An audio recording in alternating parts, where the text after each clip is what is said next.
So yeah, thanks to Adriana for giving me an opportunity to speak to you all.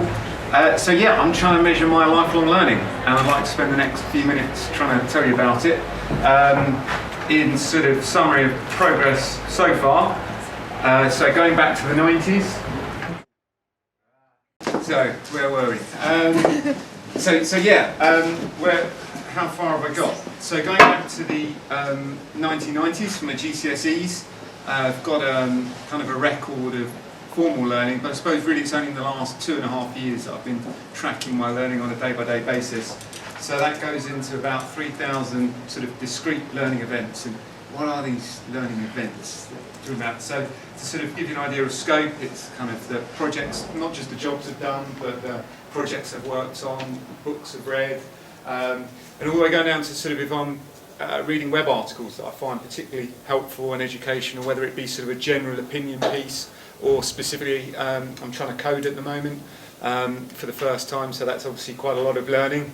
And I hit an issue and go on Stack Overflow and trying to find the answer there. So yeah, why am I doing this? Yeah, it's good question. I suppose always been interested in learning, and essentially I think if we're to understand what and how we know, we're going to need to get into this level of detail. So not just what you've done at school, but also what are you learning on a day-to-day basis. I'm assuming most people here are generally feeling like they're learning something new every day, and arguably we need to at the moment. The pace of work is changing so much faster than it used to that yes, we need new daily knowledge in order just to keep up. Secondly, eventually I'd love this kind of database of activity data to form a viable replacement for the CV, rather than trying to compress your unique experiences and individuality into just sort of 2 sides of A4 paper and a cover letter or whatever. Actually, and in the end, trying to second guess what the employer might want to know about you. Instead of all that, just give them your API key. So, actually let them, as long as you trust them, sort of find out about your work and learning, whatever they'd like to. And then, sort of, if lots of us start doing that, I think we could start building some really interesting systems in terms of unpicking the nuances of effective learning pathways. So trying to match people up, not just good generic learning resources, but learning resources that would be suitable for them sort of in the moment. So, if I'm on Stack Overflow, actually it's not just enough to find the best answer, it's got to be the one which is framing or referencing a sort of a body of knowledge that, can plug into sort of the code areas that I've already touched on. Otherwise, yes, I'm easily overwhelmed, to put it that way. So yeah, how am I doing this? So principally it's just bookmarking. It's bookmarking tools. So there are obviously lots of services out there, Delicious, Google, but the one I'm using something called, a Mercurial one, it's called Faviki. And the slight twist on this one is that actually it's got a link to the Zamanta API. So if you bookmark something, it actually sucks the text out of the web page and it bungs it into a load of natural language processing, and it automatically suggests tags for it. And specifically those tags are Wikipedia category tags. So it's trying to get everything in a common frame of reference, and hopefully if technology allows me in a minute, I will try and demonstrate that working. And then essentially take the bookmark file and then you bung it in a big spreadsheet at the moment. Actually this is it in a Google Fusion table. Which if nothing else is actually, forget the sort of learning analysis part, it's quite useful as sort of a second brain. So, said you're getting all these bookmarks and you can search through it in any which way. So I'm just going to try and show you, so this is my Twitter feed. So if someone fancies shouting out an article from the very latest arrivals they like the look of, anyone? Okay, let's try this one. So I've just picked on one from TechCrunch. So it's on Facebook. So I read this, I feel, significantly enlightened, and I hit the bookmark clip on the left there, and effectively it's fishing the text out of the page, and it's sending off to Faviki. Sadly, this isn't quite as snappy as it usually is, but I suppose that's to be expected. I'll just give it a few more seconds and then I might have to abandon that bit. Well, anyway, while it's thinking about that, this is it set in the Google Fusion table, so it's just there as a big lump of data at the moment, but you can apply filters. So let's say you want to, I can filter by the skill tags. So what have I been reading about, say, unemployment.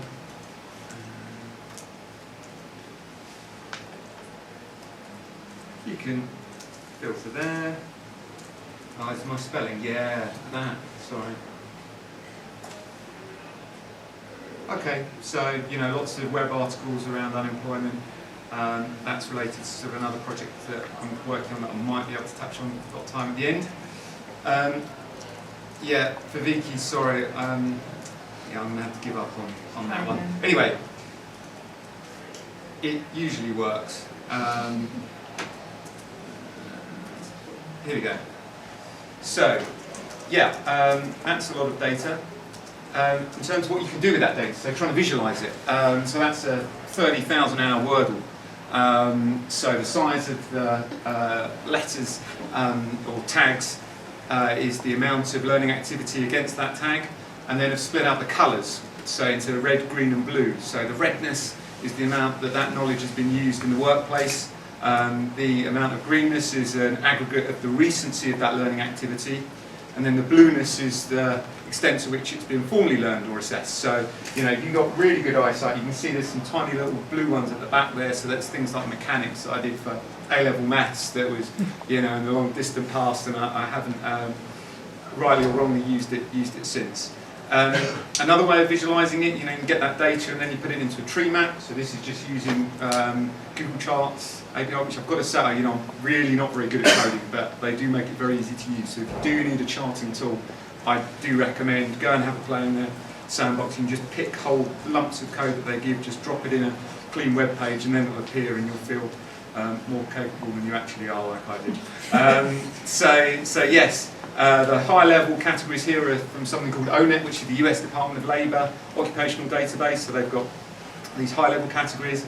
And then, as with all the tree maps on Google Charts API, you can sort of drill down to a sort of a specific knowledge area. So as you can see, I've spent most of my working life working in e-assessment, electronic assessment. Then other ways you could time-bound it. So this is tag frequency for September. And then October, and then November, and that's all well and good. I suppose the problem is the signal to noise ratio is not great. There's a lot of data there and it doesn't really make that much sense, and arguably because a lot of that's usually driven by web articles, that's as often driven by the news agenda as much as anything else.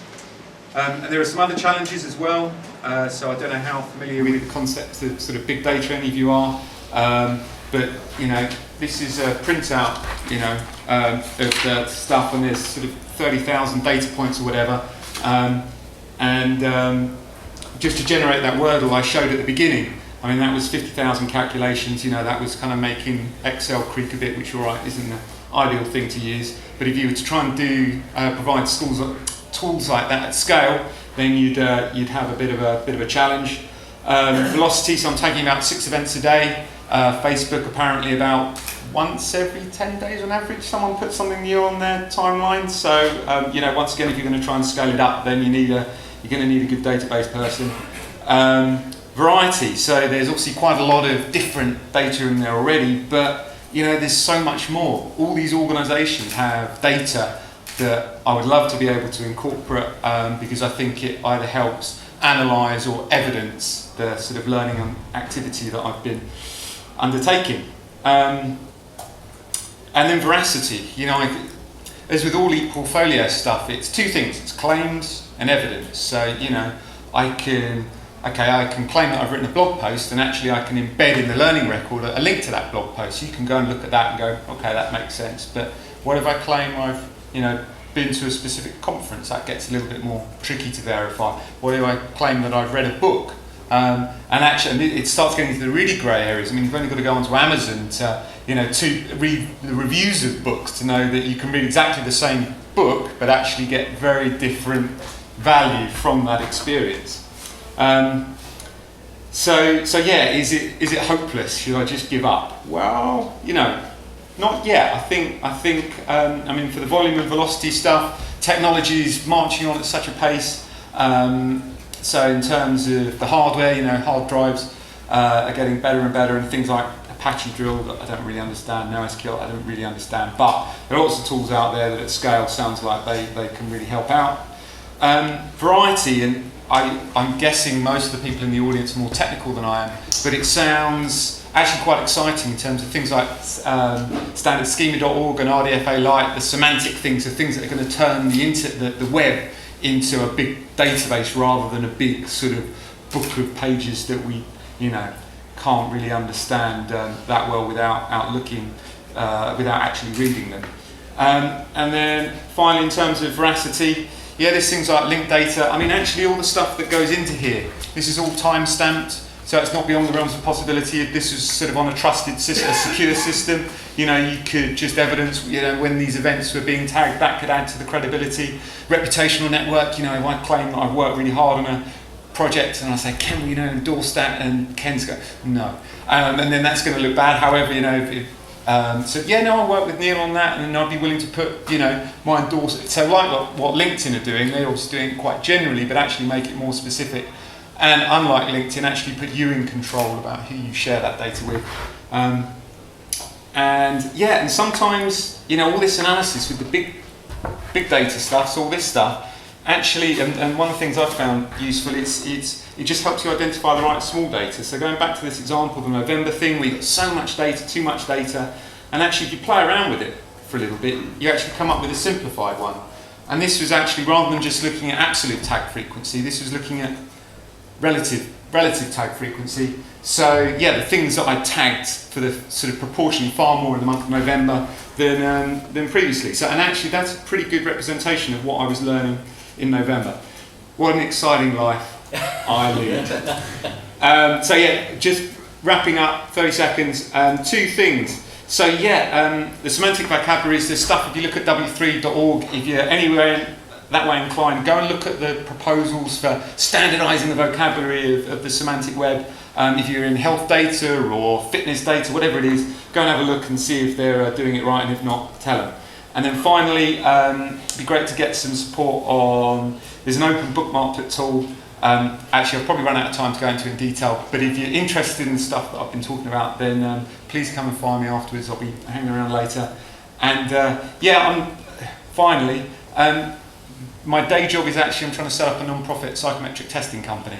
And so I don't know how much you know about psychometrics, but it's kind of personality profiling, motivation profiling. The idea is if you marry that up with this data here, and we pool it, and we anonymously analyse it, I think we can really start unpicking the nuances of workforce performance and job satisfaction, and I think we can create a really powerful non-profit job matching and recruitment service. That's sort of a bit of a disruptive model.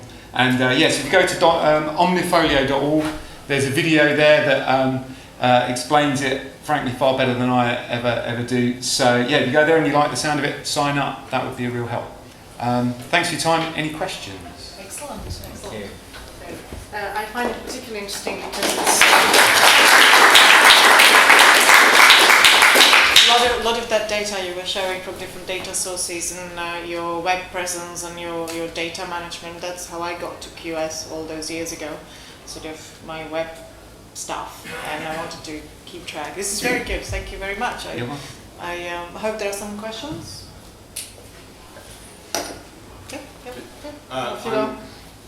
Blaine Price. My day job is at the Open University, so I'm glad to see you're promoting lifelong learning, and I think this is fantastic work. I want to thank you for presenting. My question, though, is how you deal with assessment. I mean, I could have the detailed tag cloud of all the web pages I've looked at and the things I think I've studied, but how do I know what I know? How do I know what's stuck? What sort of mechanisms do you have in mind addressing a problem of what I really know? So I think peer assessment is something that's going to become more and more common. I think generally in higher education there's a move towards actually maybe separating out how you learn and how you get assessed on something. As I said, the keyword is claims and evidence. And obviously if you want to convey as a robust profile of yourself as you can, then I think the market will generally present solutions. So there's already ways of exams being proctored on the internet. I mean, some of the MOOCs, the massive open online courses, they're already doing proctored exams as part of a sort of a freemium type sort of. Well, they get. I think Coursera are they? I don't know whether anyone knows. I think they're certainly talking about it. And so yeah, things like that. In addition, also I think there are things like reflective learning that can be quite powerful in terms of evidencing. So you read a book, but actually if you write a book review on that, then generally that's quite difficult to fake unless you've done it. Well, I suppose you could plagiarise it, but once again, it's all about building up this evidence base and credibility. Hi. Yep. Sorry, you're in the red. Have you improved your learning as a result? Have you thought, oh, wow, those things, I remember those, I'm going to find more of that stuff? I think it's certainly, it's kind of, as I go back to the second brain thing, it's certainly helpful when you're returning to a subject area, go and look at the stuff that you've already learned, and that stuff, even though you may not remember it off the top of your head, actually the fact that the pages and the sort of worked examples are familiar, that means that it helps recall. In terms of specifically helping my learning, yeah, I mean, I suppose it's more working out how feeble my attention span is and actually working out the overhead that actually switching between too many tasks too quickly. So for example, if I'm trying to do programming stuff, yeah, it really is worth immersing yourself in it for a couple of days if you possibly can. And if you're trying to do 3 things in a day, then yes, I do find that considerably harder work. Demi? So it looks like you're tracking most of your learning events through tagging and bookmarking. But there must be the case where, let's say, you mentioned some technology stuff. So let's say you're learning about databases. You may tag 1 or 2 websites related to that, but you might spend 12 hours in the focus versus half an hour on some minor subject. I guess there's not really a way to compensate for that. So yeah, good question. The one thing I didn't get into is, as well as sort of web events, there's projects, and so what in this is a project where I'm trying to build a prototype psychometric testing system.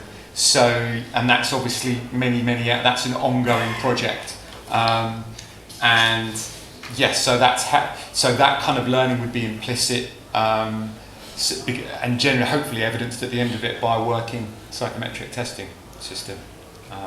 So yes, good question, but yes, there's at the moment here's the project I've been working on, and the time that I haven't been spent reading web pages or reading books about it, I've actually been trying to implement that knowledge and learning. Hi. Hey, do you grade the learning points? Say, if you read an article, you didn't find it useful, not find it useful, it was a great article, or a very poorly written article, or... Yeah, really good question. So at the moment, if I haven't found it useful at all, just don't tag it. So there's quite a lot of stuff that don't tag.